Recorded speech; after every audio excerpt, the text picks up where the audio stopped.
everyone, welcome back to my channel.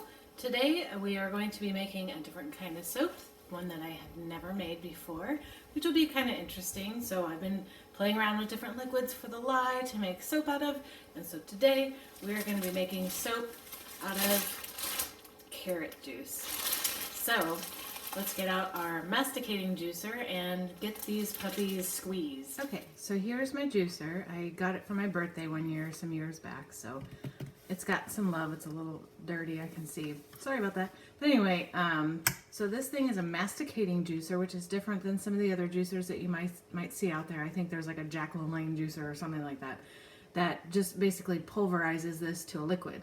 Well, what this does is it actually goes through this hole. There's an auger. Actually, I can take it apart and show you. There's an auger. It looks like a drill. And it just masticates the fruit or vegetable that you're putting in there. And then I have like this filter. It's like really sharp on the inside there. You can't really tell that it's sharp, but trust me, those little pieces are like razor blades. And it just, it works by magic. I don't really know how to explain. But these are the pieces that go into it. Different than a typical just blender or something that just pulverizes whatever. And so what I did with this carrot is I cut the end off because I didn't want, you know, this little piece here to be in there.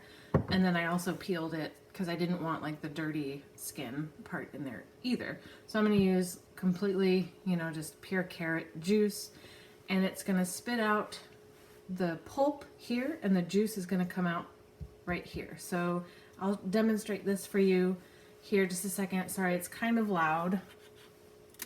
See,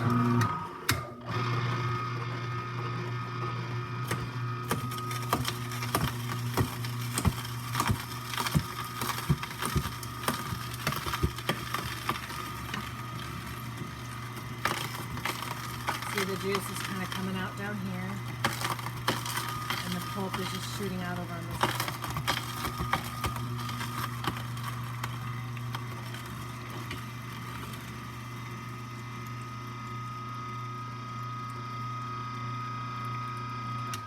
Carrots are some of the best things to juice because as a vegetable, they're just super juicy vegetables. That and kale, and I might make a kale soap someday. I'm not really sure. It'll probably just end up turning brown because the lye is probably going to turn it brown. This might end up turning brown. I don't know. But this is some like beautiful pulp, and I don't plan on wasting that at all. And the juice that's coming out of here, I already got probably about a quarter cup just out of that one carrot. So I should be able to not have to use too many carrots just to make a batch of soap. So I am going to continue juicing these carrots, and I don't know how much I'm going to get, probably about like maybe a little over a cup for a 1 pound batch of soap. Anyway, or a 2 pound batch of soap. Okay, but anyway, shall return. That's a lot of pulp. Looks really pretty, so nice and orange. I got this much juice out of 4 large carrots, and that's almost a cup. Just 4 carrots, and I have this many carrots. So I'm just gonna keep going until I have a little bit over a cup. All right, welcome to the voiceover. So I froze the juice into cubes and weighed them out, kind of like I did with the beer soap, which I'll link up here. But anyway, so I didn't record my voice while I was doing this because I was listening to other things. So you get the voiceover. But 136 degrees right now for this soap. I'm going to be using this white citrus fragrance, but it's a very light, mild fragrance. And since I'm not familiar with how the carrots are going to impart their own smell, this is what the lye looks like. It's still very orange, very lovely. The silk hadn't quite dissolved 100% yet, but that's okay. I'm moving forward. Most of it had dissolved, so I'm okay with that. I may have put a little too much in there anyway, but yeah, so here's some colloidal oats. It's basically just oatmeal that I ground up in a coffee grinder, and I had full intention of using this in the batch, but you will see later that I forgot to put it in, and that is also okay. So I will save it for another time. All right, speeding it up. We're down to about 123 degrees, which is perfect with room temperature lye. So that should bring the whole solution down to somewhere in the middle there, which is a good temperature to work with, so that you're not encountering false trace or anything like that. And which you can see in this batch, it's giving me great time to just, if I wanted to make designs or something like that, it's giving me a long time to play with it, because it's all about your temperature and your oils that are in there. So this batch has the shea butter in it, which is, I'm not as familiar with working with shea butter because I don't do it very often, so I didn't know what to expect with it, but it doesn't seem to have too much of an effect as far as trace is concerned for the soap, so I'm okay with that too.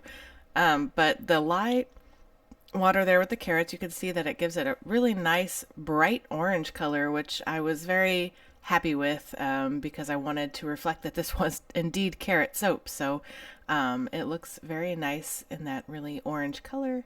And those properties just carried over in the mold oven process, which is what I did here. So I set the oven to 170 degrees, and I had the mold in there for about 5 minutes before I turned off the oven and just left it in there, and it just did its thing in there.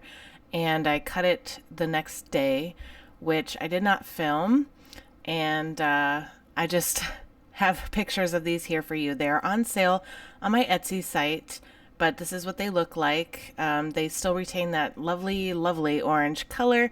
They did impart a little bit of the orange, or I'm sorry, a little bit of the carrot fragrance. So the white citrus with the carrot fragrance, it's very nice, very light, and very clean smelling, and foams really well. All right, so there you have it. The final product of the carrot soap. If you are interested in purchasing a bar of this, I've got 7 available, and as you can tell, I do these small batch, so they're unique. I might make some more carrot soap down the road since I still have a lot left. But anyway, if you'd like to go to my Etsy site, it's linked in the description below. And yeah, so join me next time for another whatever adventure. And if you're interested in subscribing to my channel, just click on my portrait. And if you'd like to receive notifications when I post, just click on the bell. And I will see you next time. Bye.